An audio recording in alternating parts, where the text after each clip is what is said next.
Salaamaaleykum, maa ngi leen di nuyu yéen ñëpp man la Mame Yacine Ndiaye assistante en marketing digital fii ci biir Xarala. Xarala maa ngi ko xamee ci biir Xarala Tour Dakar foofu laa xamee Xarala après ma nekk en contact avec leurs activités yi ñoo ngi ko doon kii ci formation marketing digital et man depuis l'université j'étais passionnée du marketing digital et c'est pour cela que j'ai rejoint Xarala. sama liggéey fii moo doon def ay publications di ko partager ci réseaux sociaux yi et di def stratégie en marketing digital pour communication Xarala.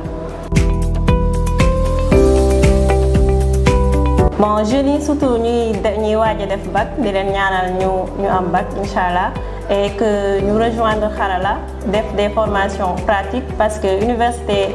neex na gaa am des diplômes universitaires neex na mais plutôt am des compétences ça serait le mieux. pour internautes yi maa ngi leen di wax maa ngi leen di sant déjà di gërëm waa team Xarala parce que Xarala fii c'est toute une famille c'est la deuxième famille laa mën a wax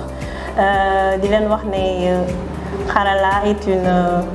bonne plateforme d'apprentissage en ligne puisque day joxe ay cours des cours en ligne di leen accompagner surtout le mentorat parce que bu fekkee université on n'a pas le temps de coacher ñëpp personnellement di leen guider ci seen projet ak yooyu noonu et Xarala est une opportunité pour tout le monde de se former et de booster sa carrière. Rendez-vous au sommet.